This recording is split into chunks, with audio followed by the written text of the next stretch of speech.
పెద్దది ఉన్నది, చిన్నవి ఉన్నవి, సమృద్ధి ఉన్నాయి అన్న మాటను తేటగా చెప్తూ ఉన్నాడు. మరి ఏ నీకు లేవో, ఏ పరిస్థితుల్లో నువ్వు ఉన్నావో దేవునికి తెలుసన్న విషయాన్ని నువ్వు గుర్తెరిగి, వారు వీరు అన్నట్లుగా మా పట్ల యేసయ్యకు జాలి లేదు, ఆయన మమ్మల్ని కనుగొనట్లేదు అనకుండా, ప్రభువా నేను నిన్ను వెతుకుతున్నాను, నాకు దొరుకు దైవా అని కానీ అడగగలిగితే, అడిగే పరిస్థితి నీకుంటే పిల్లరా ఖచ్చితంగా ప్రభు యేసుక్రీస్తు వారు నీకు దొరుకుతాడు. దేవునికి స్తోత్రం.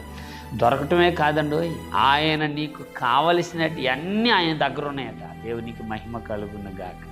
మనం బజార్కి వెళ్తే మనం ఆలోచించిన సామాన్లన్నీ ఒక షాపులో ఉండవు, కానీ అయితే ప్రభు యేసుక్రీస్తు వారు నీకు దొరికితే నీకేం కావాలో, ఎలాంటివి కావాలో, ఎప్పుడు కావాలో, ఎలా తీసుకోవాలో కూడా